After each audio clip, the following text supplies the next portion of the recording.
மக்களே, இப்போ உங்ககிட்ட நான் ஒரு செய்திய சொல்றேன். அத நீங்க கேட்ட பிறகு கண்டிப்பா எமோஷனலா நீங்க மனசளவுல கொஞ்சம் கஷ்டப்படுவீங்க.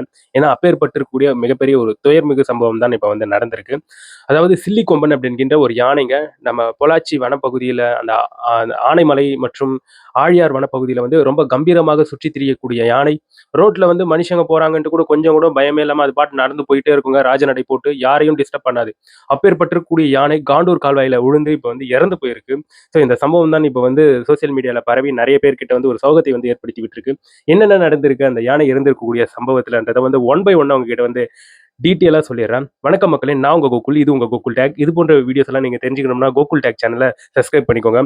அதாவது மக்களே, கேரளாவுல இருக்கக்கூடிய வனப்பகுதியிலும், நம்ம தமிழ்நாட்டுல இருக்கக்கூடிய வனப்பகுதியில, முக்கியமா இந்த பொள்ளாச்சியில இருக்கக்கூடிய வனப்பகுதி, இன்னும் முக்கியமா சொன்னோம்னா, இந்த ஆனைமலையில இருக்கக்கூடிய வனப்பகுதி, இந்த ஆழியார் வனப்பகுதியில தான் இந்த சில்லிக்கொம்பன் அப்படின்கின்ற இந்த யானை சுற்றி திரியுங்க. அங்க மிக கம்பீரமாக ஒற்றை ஆண் யானையாக கம்பீரமாக இது சுற்றி திரிஞ்சுட்டு இருக்கும். அப்பேற்பட்டிருக்கக்கூடிய ஆண் யானை காண்டூர் கால்வாய் அப்படின்கின்ற ஒரு கால்வாயில விழுந்து அந்த யானை இறந்திருக்கக்கூடிய விஷயங்கள் இப்போ வன ஆர்வலர்கள் இந்த மிருகம் மேல நிறைய அன்பு வச்சிருப்பாங்க இல்லையா, அவங்கெல்லாம் இப்போ ரொம்ப ஃபீல் பண்ணி மனசு கஷ்டப்பட்டு வந்துகிட்டு இருக்காங்க. ஸோ அந்த காண்டூர் கால்வாயில விழுந்த அந்த சில்லிக்கொம்பன் யானையை நினைச்சு, அதாவது மக்களே, இந்த யானையோடைய ஹிஸ்டரிய கொஞ்சம் பின்னாடி போய் பார்க்கும்போது உண்மையாவே மனசுக்கு ரொம்ப கஷ்டமா இருக்கு, சோகமா இருக்குங்க. ஏன் அந்த மாதிரி இருக்குதுன்னு பார்க்கும்போது, இந்த யானையால யாரும் இதுவரைக்கும் உயிர் இழக்கல. அது பாட்டுன்னு வரும், அது பாட்டுன்னு நடந்து கம்பீரமாக போயிட்டே இருக்கும். யாரையும் டிஸ்டர்ப் பண்ணாது அந்த யானை. அப்படின்ற இந்த விஷயங்கள் கேட்கும்போது உண்மையாவே அந்த யானைய நினைச்சு ஒரு மாரி ஒரு ஃபீலிங்கா கஷ்டமா இருக்குங்க. அதாவது இதற்கு எதனால கில்லி கொம்பன் சில்லி கொம்பன் அப்படின்கின்ற பெயர் வந்தது அப்படின்ட்டு பார்க்கும்போது, இந்த யானைக்கு அதோடைய தந்தங்கள் கொஞ்சம் மெலிதாக அப்படி இருக்கும். அப்படி காணப்படும் அதோடைய தந்தங்கள். அதனால நம்ம தமிழக மக்கள் அதுக்கு ஃபர்ஸ்ட்டு சுள்ளிக்கொம்பன் அப்படின்ற ஒரு பெயரை அழைச்சிருந்தாங்களாம். ஸோ அதுக்கப்புறம் இது கேரளா பக்கம் போகும் இல்லையா? கேரளா மற்றும் தமிழ்நாடு வனப்பகுதியில தான் மாறி, மாறி சுற்றித் திரியும் இந்த சில்லிக்கொம்பன் அப்படின்கின்ற யானை. கேரளா பக்கம் போகும்போது, ஸோ இதோடைய பெயரை மாற்றி, இந்த சுள்ளிக்கொம்பன் அப்படின்கின்ற பெயரை மாற்றி, இதுக்கு சில்லிக்கொம்பன், அதாவது சுள்ளிக்கொம்பன் பெயரை மாற்றி, சில்லிக்கொம்பன் அப்படின்கின்ற ஒரு பெயரை வச்சு கூப்பிட்டு வந்திருக்காங்க கேரளாவில் இருக்கக்கூடிய மக்கள்கள். ஸோ இது காட்ட இருக்கக்கூடிய வனப்பகுதியில, தேயிலை தோட்டங்கள்ல, அது போன்ற இடத்துல சுற்றி திரியுங்க. மக்கள் பக்கத்துல இருந்தாலும், இப்ப வரைக்கும் எந்த ஒரு மக்களையும் டிஸ்டர்ப் பண்ணதில்ல. இதுவரைக்கும் யாரும் உயிரை இழக்கல. யாரையும் போயிட்டு இந்த யானை எந்த ஒரு டிஸ்டர்புமே பண்ணல அப்படின்ற ஒரு செய்தி பரவலாக சுற்றிக்கிட்டு இருக்கு. அதாவது காட்டுல கம்பீரமாக மிக சாதுவான சில்லிக்கொம்பன் யானைக்கு பிடிச்சிருக்கக்கூடிய உணவுகள், அது சாப்பிடணும் பார்த்தீங்களா? அந்த பழங்கள் என்னன்னு பார்க்கும்போது, இதுக்கு மாம்பழம் மற்றும் பல்லாப்பழம் ரொம்ப அதிகமா இதுக்கு பிடிக்குமாம். அதாவது பல்லாப்பழம் சீசன் வந்துச்சுன்னா, தலைவன எங்க பார்க்க முடியும்னா, அதாவது நெல்லியம்பதி அப்படி என்கின்ற ஆழியார் வனப்பகுதி தோப்புல தான் இந்த சில்லிக்கொம்பன் யானை தலைவன் அங்கதான் இருக்குமா அந்த யானை. அந்த இடத்துல இருக்கக்கூடிய அந்த தோப்புல இருக்கக்கூடிய பல்லாப்பழங்களை பிடுங்கி சாப்பிடுமா. கொஞ்சம் கூட பயப்படாது. மனிதர்களை பார்த்தா அது அலறவே அலறாது. அது பாட்டுன்னு ராஜநடை போட்டுக்கிட்டு ரோட்ல நடந்து போயிட்டே இருக்கும். ஸோ யாருக்கும் பயந்தது கிடையாது அந்த யானை அப்படின்ற மாதிரி சொல்லப்பட்டு வந்துகிட்டு இருக்கு. இதோடைய அந்த வாழ்நாள் பீரியடை பார்க்கும்போது, தலைவன் இந்த சில்லிக்கொம்பன் யானை டிசம்பர் டூ மே மாசம் வரைக்கும் இந்த நெல்லியம்பதி ஆழியார் வனப்பகுதியில, அங்க இருக்கக்கூடிய நவமலை இது போன்ற பகுதிகளில் இது சுற்றி மேய்ஞ்சி திரியும். அங்க இருக்கக்கூடிய பழங்களை உட்கொள்ளும். இந்த மாதிரி தான் தமிழ்நாடு டு கேரளா தலைவன் மாறி மாறி சுற்றி திரியுது சில்லிக்கொம்பன் யானை. ஸோ லாஸ்டா நவம்பர் மாசம் வாக்குல நம்மளுடைய தமிழ்நாட்டுக்கு வந்ததுங்க இந்த சில்லிக்கொம்பன் யானை. அப்படி வந்த யானை திருப்பி ஏப்ரல் மாசம் வாக்குலயே அது என்ன பண்ணுச்சுன்னா கேரளாவுக்கு திரும்பியது. அதாவது கேரளா வனப்பகுதிக்கு அந்த யானை திரும்பியது. அந்த மாதிரி போகும்போது அதோடைய வழித்தடத்தை இந்த வாட்டி மாற்றி அமைச்சதுங்க.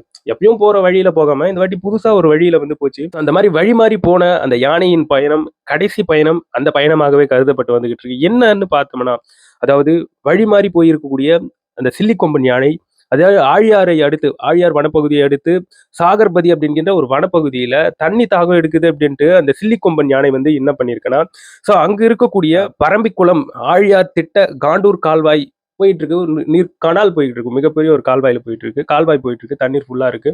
அந்த கால்வாயில தண்ணி குடிப்பதற்காக சில்லிக்கொம்பன் யானை இறங்கியிருக்கு. அப்போ அந்த கால்வாயில விழுந்து அதால எழுந்து வர முடியல. அந்த கால்வாயோடைய ஆழம் கிட்டத்தட்ட 20 அடி ஆழம் அந்த கால்வாயோடைய ஆழம் சொல்லப்பட்டு வந்துகிட்டு இருக்கு. அது சம்பந்தப்பட்டு இருக்கக்கூடிய வீடியோக்களும் இணையத்துல போய்கிட்டு இருக்கு. அந்த அளவுக்கு ரொம்ப பெரிய யானைங்க சில்லிக்கொம்பன் யானை. அப்பேற்பட்டிருக்கக்கூடிய யானையால அந்த கால்வாயை விட்டு வெளில வர முடியல. அதோட தந்தத்தெல்லாம் தூக்கி அதை தவிக்கக்கூடிய விஷயங்கள் எல்லாம் பார்க்கும்போது மனசுக்கு கஷ்டமா இருக்கு. ஸோ அதால வெளியே வர முடியல. அதோடைய உயிர் என்பது அந்த காண்டூர் கால்வாயிலேயே அங்கேயே பறி போகுது. அது இறந்து போகுது. ஸோ அந்த கால்வாயில பலத்த நீரோட்டம் காரணமாக அதை எதிர்கொள்ளாமல் அந்த யானை வந்து நீர்ல மூழ்கி இறந்து போகுது அப்படிங்கின்ற செய்தி தான்.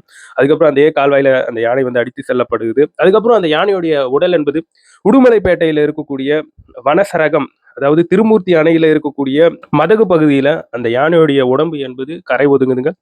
ஸோ அதுக்கப்புறம் அங்க இருக்கக்கூடிய வனத்துறையினர், பொதுப்பணித்துறையினர் பொக்லைன் இயந்திரத்த கொண்டு வந்து அந்த மதகு பகுதியில இருக்கக்கூடிய நீரை எல்லாத்தையும் கம்மி பண்ணிட்டு, கால்நடை மருத்துவர்கள கூப்பிட்டு அந்த இறந்து போன யானையுடைய உடம்ப வந்து போஸ்ட்மார்டம் செஞ்சு, அதுக்கப்புறம் அங்க திருமூர்த்தி அணை பக்கத்துல இருக்கக்கூடிய மரகத பூஞ்சோலை அப்படிங்கின்ற ஒரு வனப்பகுதிக்கு பின்னாடி இருக்கக்கூடிய ஒரு இடத்துல அந்த அந்த யானையுடைய உடல் என்பது புதைக்கப்பட்டிருக்கு. இந்த சம்பவம் மிக துயரகரமான ஒரு சம்பவமாக கருதப்பட்டிருக்கு. ஏன்னா, இந்த சில்லிக்கொம்பன் அப்படிங்கின்ற யானை வந்து தமிழ்நாட்டிலயும் நெறைய பேருக்கு வந்து தெரியும். கேரளாவிலயும் நெறைய பேருக்கு வந்து தெரியும். ஆல்மோஸ்ட் அங்க வனப்பகுதியை சார்ந்திருக்கக்கூடிய மக்கள் வந்து இந்த யானைய வந்து அப்பப்போ பார்ப்பாங்க. ஸோ இந்த யானை வந்து யாரையும் டிஸ்டர்ப் பண்ணல. இதுவரைக்கும் எந்த ஒரு உயிரையும் இந்த யானை வந்து எடுக்கல அப்படிங்கின்ற தகவல்கள் வந்து உண்மையாவே மனசுக்கு ரொம்ப கஷ்டமா இருக்கு. அந்த யானைக்கு வந்து இப்பேற்பட்டிருக்கக்கூடிய ஒரு நிலை வந்துரக்கூடாது. பட் கடவுள் என்ன பண்றது? அதுக்கு ஒரு எண்ட் டேட்ட வந்து குறிச்சுட்டாரு. இறந்து போச்சு.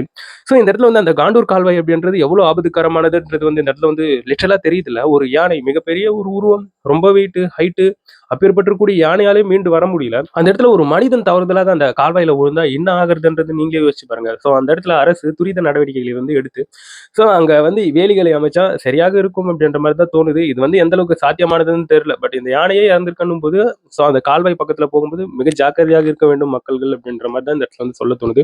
ஏன்னா அவ்வளோ ஆபத்தான ஒரு நீரோட்டம் என்பது அந்த கால்வாயில வந்து போய்கிட்டு இருக்கு அப்படின்ற மாதிரி சொல்லப்பட்டு வந்துகிட்டு இருக்கு. ஸோ உண்மையாவே சில்லிக்கொம்பன் இறந்திருக்கக்கூடிய அந்த செய்தியை கேட்கும்போது மனசுக்கு ரொம்ப கஷ்டமா இருக்குங்க. ஸோ யாரையும் டிஸ்டர்ப் பண்ணதில்ல. ஸோ அது பாட்டுன்னு வனங்கள சுத்தி திரிஞ்சுக்கிட்டு கம்பீரமா இருந்திருக்கக்கூடிய யானை இறந்தது கஷ்டமா இருக்கு. இதை பற்றி நீங்க என்ன நினைக்கிறீங்கன்றது என்னோட கமெண்ட் செக்ஷன்ல வந்து பதிவு பண்ணுங்க. நான் வந்து உங்கள அடுத்த ஒரு வீடியோல பார்க்குறேன். பாய் நண்பர்களே.